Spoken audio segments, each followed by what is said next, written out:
Olá, segundo ano! Hoje continuaremos nossos estudos sobre a expansão das fronteiras do Brasil colonial. Então, atenção que iniciaremos nossa aula.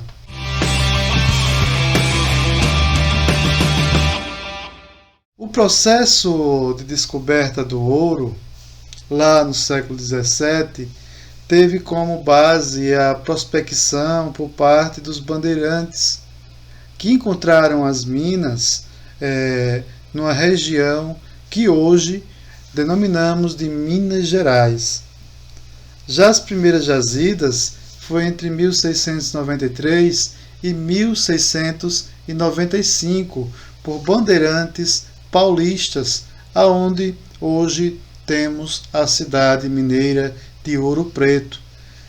Como toda descoberta de ouro que ocorre, independente do lugar, afluiu muitas pessoas para aquela região, gente do Nordeste, gente de outras regiões e também pessoas vindas de Portugal exclusivamente para explorar essas áreas aonde tinham sido encontrado o ouro. Porém, os paulistas ou bandeirantes que haviam encontrado o ouro ficaram a ver navios. Por quê? Para a coroa portuguesa não interessava quem estava explorando, e sim os impostos recolhidos a partir dessa exploração. Então, surgiu um conflito entre paulistas e os forasteiros, que eram chamados de emboabas pelos paulistas.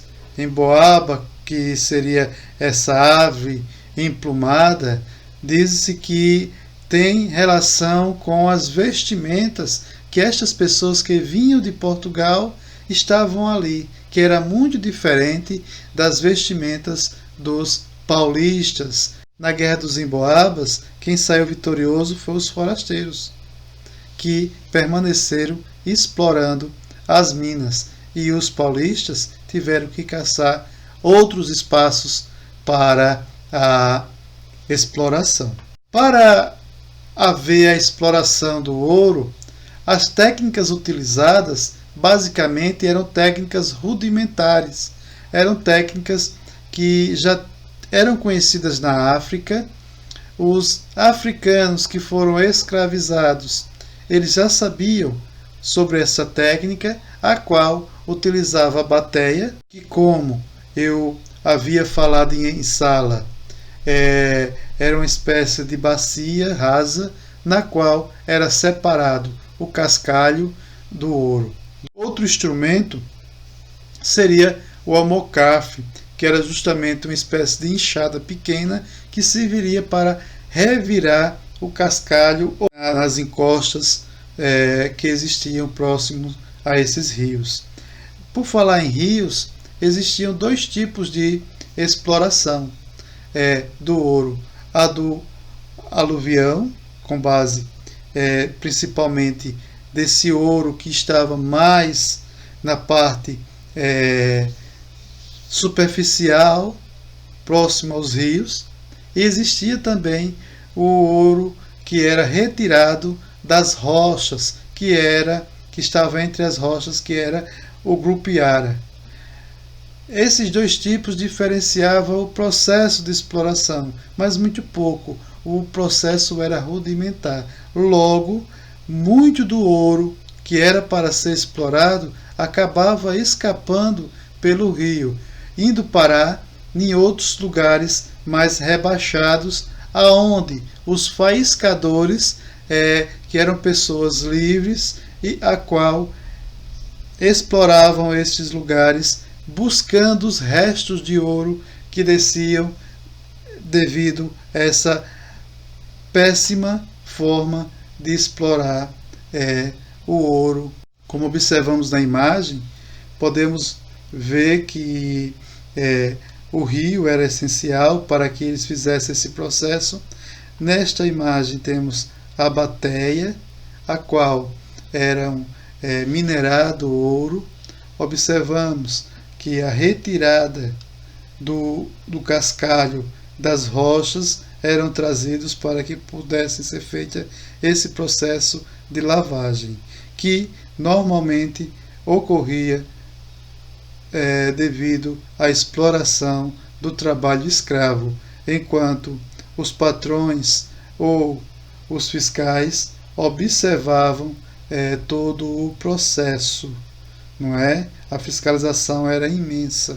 Por falar em fiscalização, nós temos a questão do controle das minas exercido pelo governo português, aonde ele, em vista de evitar o contrabando, cria as casas de fundição.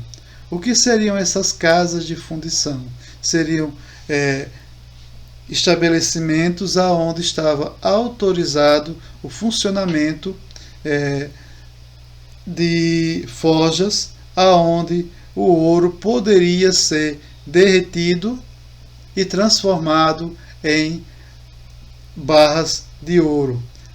Por que o governo fazia isso? Porque era uma oportunidade de coibir o tráfico, logo só poderia circular barras de ouro com selo real e também retirar 1/5 deste ouro como imposto para a coroa portuguesa. Interessante que até aquela expressão quinto dos infernos tem a ver com isso, que é justamente a reclamação que os mineiros faziam em relação a essa cobrança de imposto.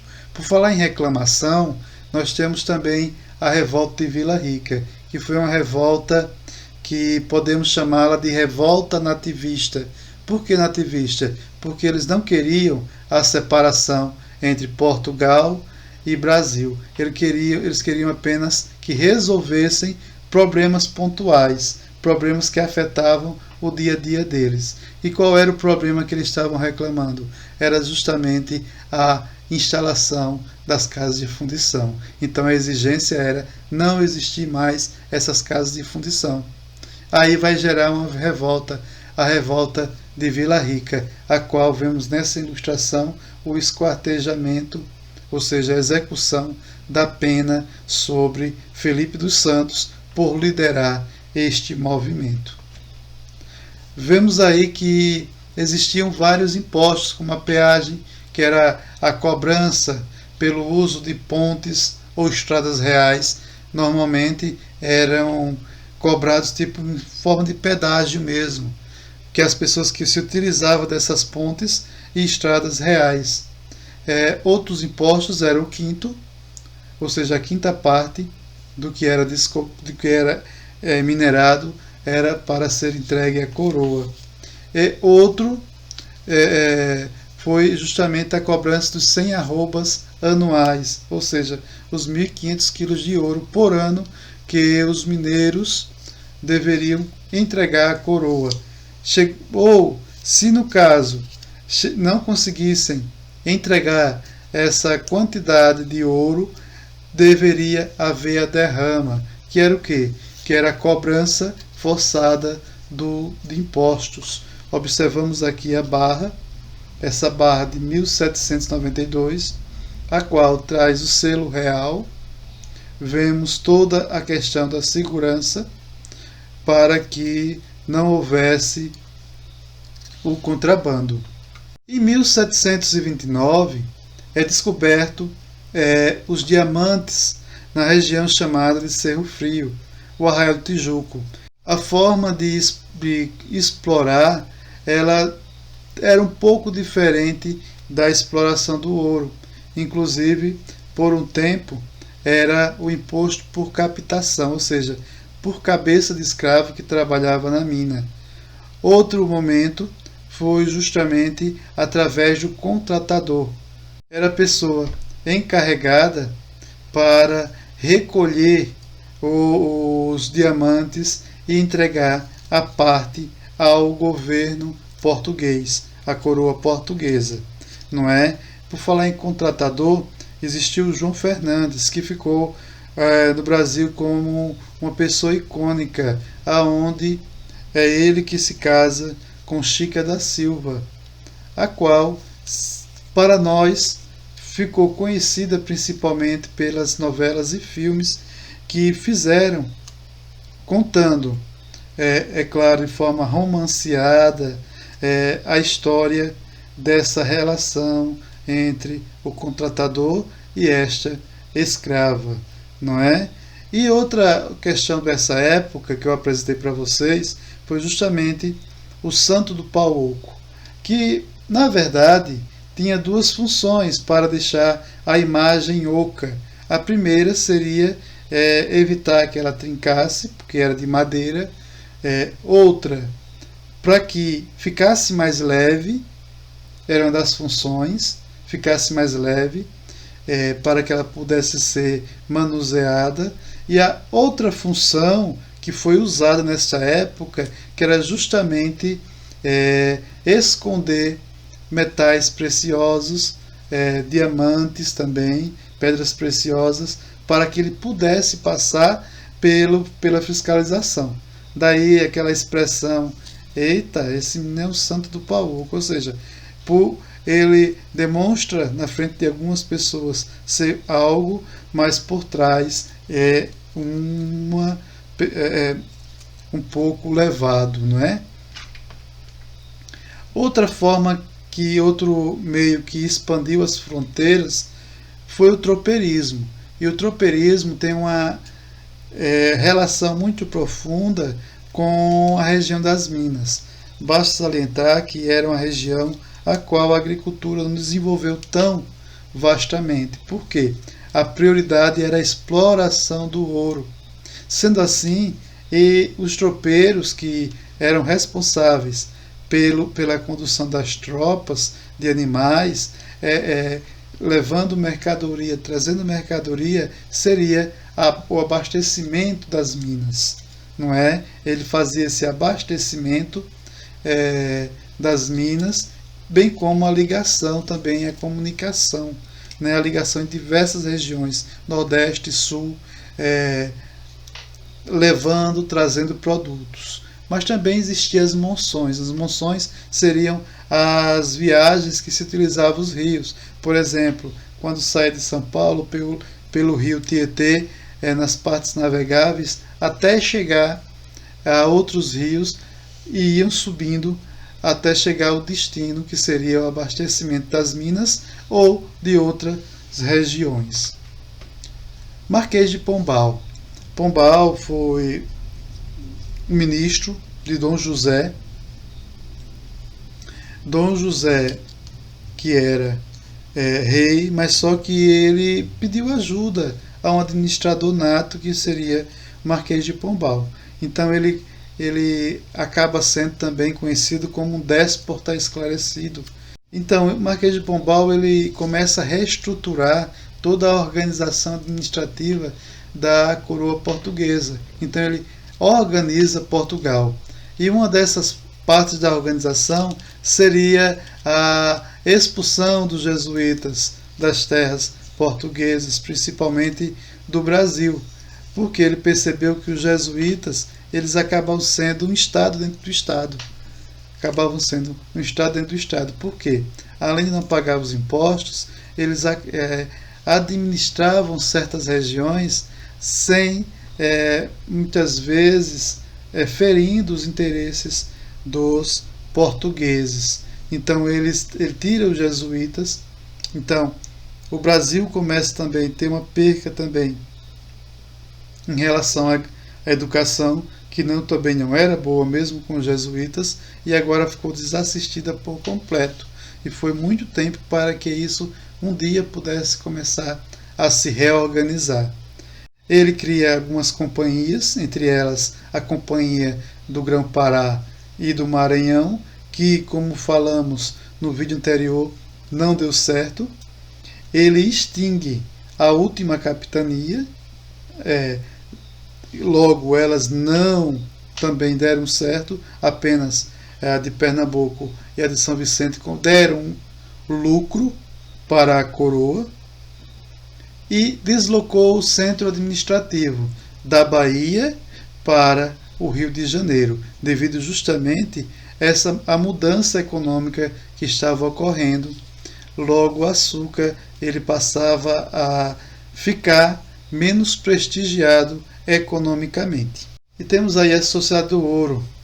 Quando falamos nessa sociedade, é interessante darmos uma olhada no gráfico populacional, aonde podemos ver que grande parte dessa sociedade era composta por negros, mais de 50%. E por quê? Porque eles eram a base da economia mineira. Eram eles que eram usados para explorar o ouro nas minas e o diamante nas minas. Observem que brancos, apenas 22% dessa sociedade, enquanto pardos, 26%. E como era composta essa sociedade? Existia a elite comercial, que era uma minoria, que eram os proprietários de minas e outros comerciantes que tinham um certo desenvolvimento econômico. Existiam as camadas intermediárias. Quando falamos em camadas intermediárias, podemos aqui profissionais como médicos, advogados, entre outros, não é? Pequenos comerciantes, e também temos a questão dos homens livres, pobres. Eram uma classe que, apesar de serem livres, eles não tinham um pedaço de terra para trabalhar. Muitas vezes dependia de se sujeitar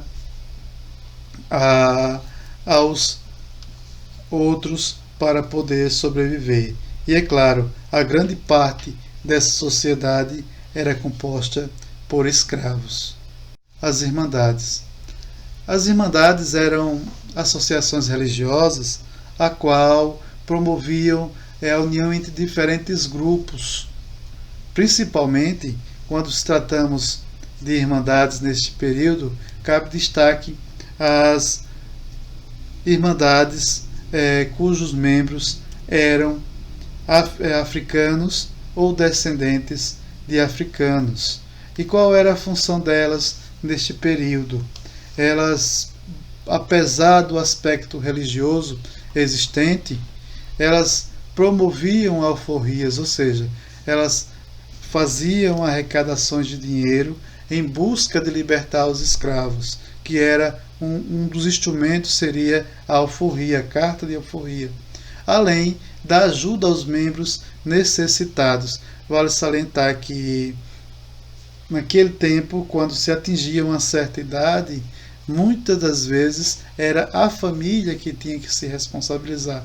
Logo, não existia assistência social como existe hoje, não é? Não existia aposentadoria. Então, muitos membros passavam necessidade, ou até mesmo membros sendo jovens, famílias necessitadas, eles tinham também essa função de colaborar com a proteção social dessas pessoas.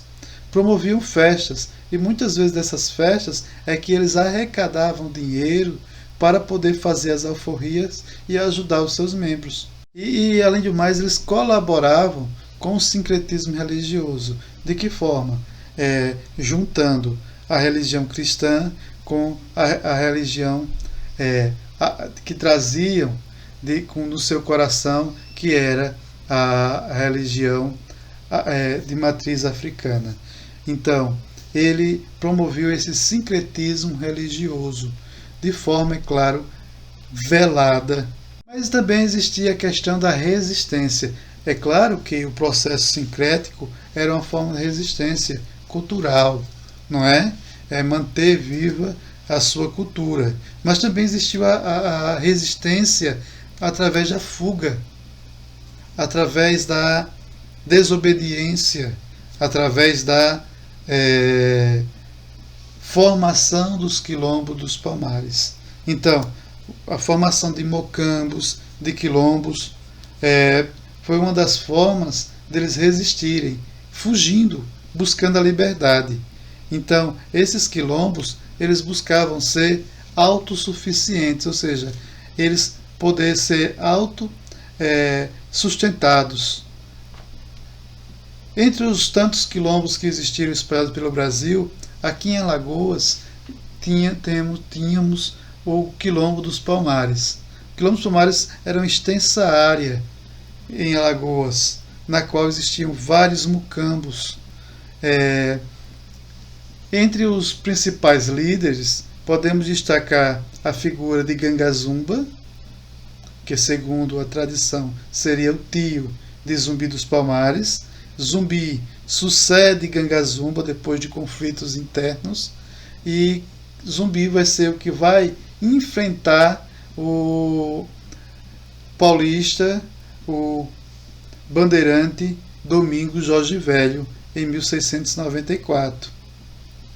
Aonde, depois de muito bom tempo de resistência, em 20 de novembro, ele é assassinado depois de ser emboscado, depois de uma traição. No caso, um dos membros do seu grupo vai ser preso e vai ser torturado e vai indicar onde estava Zumbi dos Palmares. Então, 20 de novembro, dia que se relembra a sua morte, também é o dia da consciência negra. E espalhado pelo Brasil temos muitos remanescentes de quilombos, não é? As comunidades quilombolas. Entre essas comunidades quilombolas, aqui em Alagoas, mais precisamente em Palmeira dos Índios, temos a comunidade quilombola da Tabacaria, que é uma das únicas, não a única, reconhecida como comunidade quilombola. Então, nessa ilustração, podemos observar como estava organizada, uma simulação, é claro, de como estava organizado eram os quilombos. Observamos que, desde as armadilhas até as cercas, eram formas de proteção. E essa forma de proteção fez com que levasse muitos anos para que eles fossem derrotados. O historiador não é o que sabe, mas o que procura. Então, partindo dessa afirmativa, dessa frase, vamos agora fazer a nossa atividade. Nossa atividade desta semana vai ser uma oficina de história, que vocês vão encontrar no livro didático de vocês. Para isso é necessário, além do conhecimento que vocês já têm, e principalmente relembrando essa questão do imposto no período colonial, ler o texto Imposto Pago não é dinheiro roubado. Após a leitura deste texto, vocês deverão prioritariamente responder as questões A e B. Na letra A, qual é a ideia central do texto? Imposto pago não é dinheiro roubado. Então vocês vão ter que interpretar, buscar a encontrar do que esse texto fala. Qual é a ideia central que ele tenta defender? Então, respondam a letra A nesse contexto. Na letra B, realize uma pesquisa sobre os impostos no Brasil na atualidade. Procure descobrir quais os nomes dos principais impostos e como o dinheiro recolhido por meio deles é utilizado pelo governo. Então, vocês, uns 3 ou 5 impostos, vocês pesquisem e busquem as informações pedidas. Já na letra C, ele vai ser uma conversa nossa em sala de aula. Ou seja, um pequeno debate relacionado à questão da aplicação dos impostos no Brasil. Após esse debate, nosso próximo encontro, na letra D, vai ser para finalizar, mas está aí só apenas após responder a letra A, a letra B e fazermos o debate em sala, na qual vocês vão comentar os resultados da pesquisa, bem como fazer sugestões sobre a melhoria da aplicação do dinheiro dos impostos que é arrecadado em nosso município. Então, façam a atividade, prioritariamente agora, letra A e letra B, e as demais faremos em nosso próximo encontro. Então, tchau, dúvidas, estou à disposição.